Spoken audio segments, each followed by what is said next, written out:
Um trem especial levou o arquiduque Francisco Ferdinando, herdeiro do Império Austro-Húngaro, para Sarajevo, capital da Bósnia-Herzegovina, uma província fronteiriça problemática. Acompanhado de sua esposa Sofia de Chotek, essa viagem era a oportunidade de o arquiduque aparecer em uma cerimônia pública com sua amada Sofia, que levava uma vida social restrita em Viena. Pouco antes das 11 horas do dia 28 de junho de 1914, um estalo de tiro ecoou pelas ruas de Sarajevo.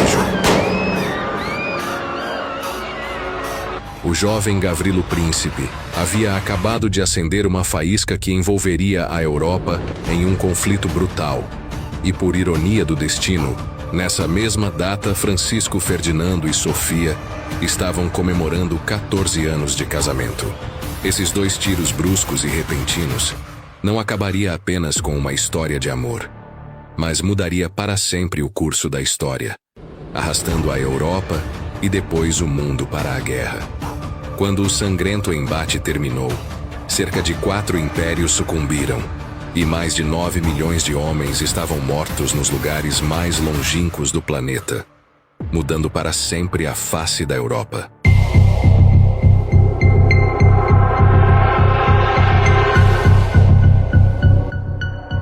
O arquiduque Francisco Ferdinando tinha 51 anos naquele verão. Ele pertencia à mais antiga e prestigiada dinastia real da Europa, os Habsburgos, cujo reinado ininterrupto sobre a Áustria durou 900 anos. Nesse período, reis e rainhas ainda governavam quase toda a Europa. O arquiduque também estava ansioso para começar a governar, apesar do caminho difícil até sua posição atual. Como herdeiro do trono, o arquiduque Francisco Ferdinando nasceu numa época em que não se esperava que herdasse o trono da Áustria. Ele era uma criança muito doente, sofria de tuberculose e ninguém na Áustria esperava muito dele. O arquiduque sentiu que precisava provar seu valor, principalmente para o seu tio de 84 anos, o imperador Francisco José. Imperador da Áustria, desde os seus 18 anos de idade, Francisco José passou toda a sua vida adulta sendo rei. O soberano estava determinado a preservar o poder da monarquia e da dinastia. Por isso, trabalhou zelosamente para esse fim. Francisco José dedicou-se para manter o seu império unido. Porém, a sua família estava desmoronando ao seu redor. Em 1867, seu irmão Maximiliano foi executado no México. Sua esposa, a imperatriz Elizabeth, mais conhecida como Sissi, sufocada pela vida na corte, iniciou uma série de excursões pela Europa. Em uma dessas viagens foi morta por um anarquista em 1898. E seu único filho e herdeiro, Rodolfo, cometeu suicídio junto com sua amante Maria Vetsera. E o seu sobrinho, o novo herdeiro do Império, Francisco Ferdinando, tinha feito algo verdadeiramente escandaloso. Ele se apaixonou e se casou com uma mulher que não tinha sangue real, a condessa Sofia de Chotek. Naquela época, os casamentos reais eram arranjos políticos. Reis e rainhas casavam seus filhos com filhos de outras famílias reais para ganhar aliados ou território. O tamanho do Império Austro-Húngaro era resultado de gerações de casamentos astutos dos Habsburgos. O imperador Francisco José ficou furioso com o noivado de Francisco Ferdinando e Sofia e impôs duras condições para o casamento. Nenhum dos filhos de Francisco Ferdinando poderia herdar o trono. Não apenas eles foram privados do privilégio real, mas também Sofia. Embora fosse esposa do herdeiro do trono, Sofia foi obrigada a caminhar no final da fila, atrás das pessoas mais jovens e menos importantes da corte austríaca. Mas Sofia só enfrentava essas humilhações em Viena. Sempre que ela e Francisco Ferdinando viajavam, ela literalmente recebia tratamento real. Então eles viajavam o máximo possível. Um dos seus destinos favoritos era a Alemanha, vizinha e aliada da Áustria. Lá, eles eram convidados de honra do imperador, Kaiser Guilherme II. Em Berlim, Guilherme II deu igualdade de condições à esposa de Francisco Ferdinando. A família real de Francisco Ferdinando era a mais grandiosa da Europa, mas a do Kaiser Guilherme era a mais poderosa. Sua avó era a rainha Vitória da Grã-Bretanha. Ela garantiu que os casamentos reais de seus 9 filhos e 39 netos fossem realizados em tronos por toda a Europa. Por isso, ela ficou conhecida como a avó da Europa. No século XIX, a monarquia passou a enfrentar uma série de desafios. As pessoas exigiam governos que atendessem mais às suas necessidades e não às necessidades de alguns poucos privilegiados. Eles queriam proteção para os trabalhadores e poder opinar sobre como seus impostos seriam gastos.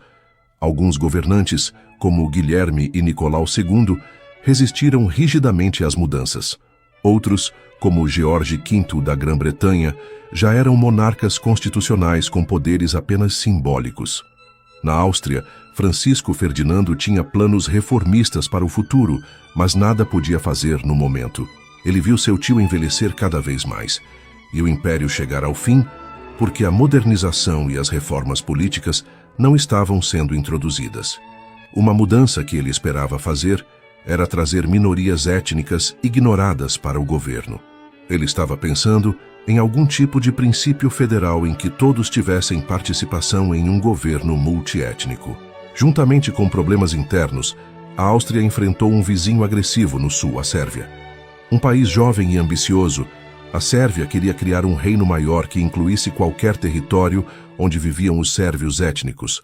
Mas o governo sérvio não estava agindo rápido o suficiente para um grupo de fanáticos que formaram uma organização terrorista secreta, a Mão Negra.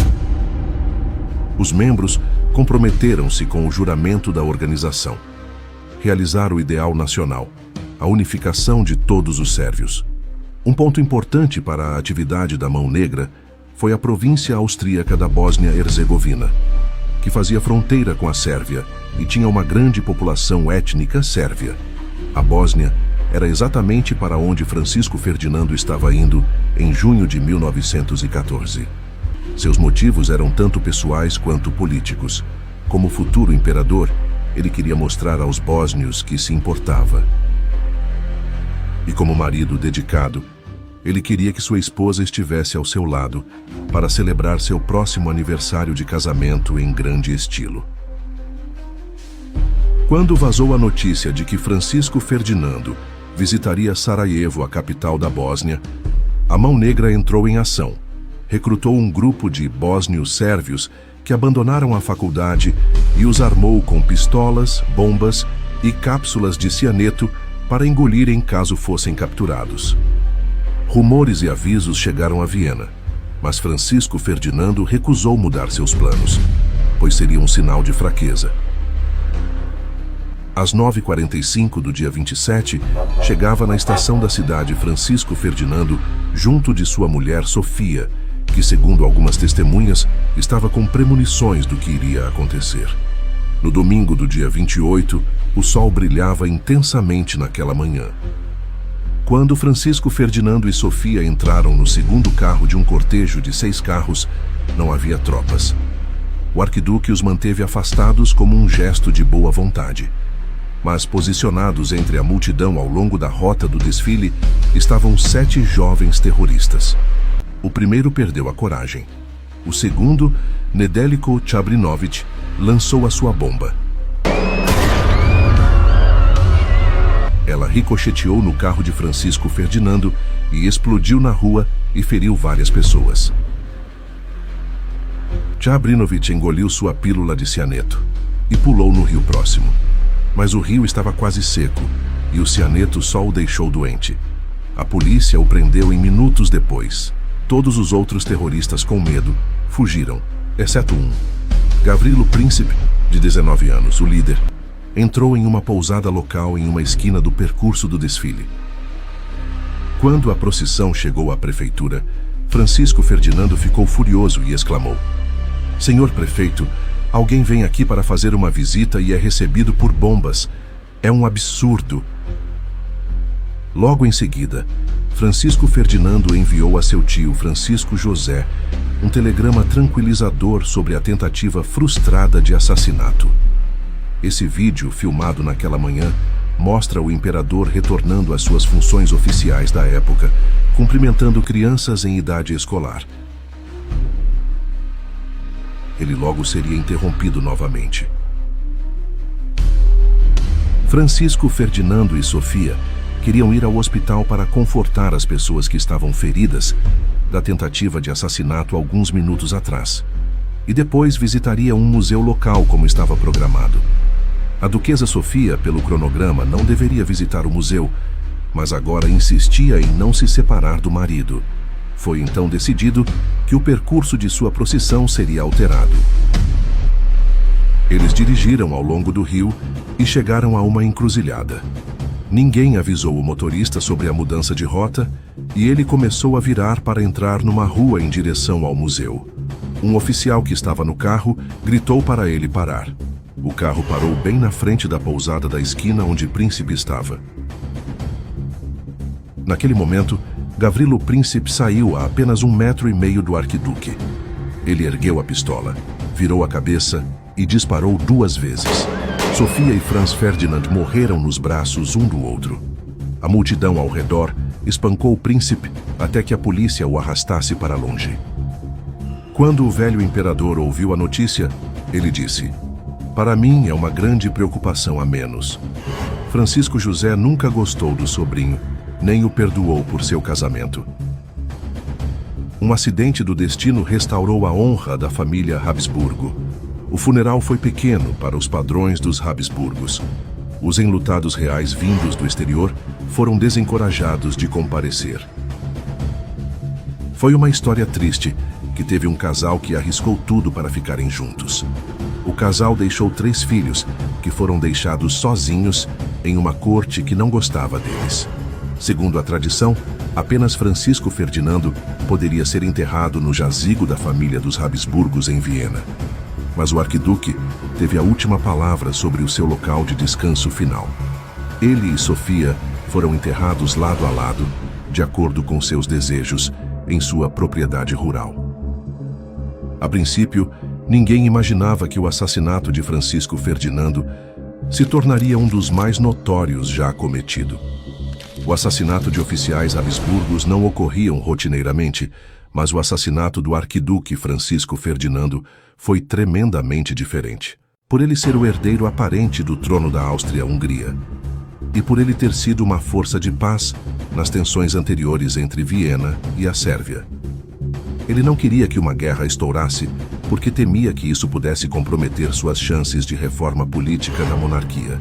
Francisco Ferdinando queria evitar a guerra. Agora sua morte levaria a uma.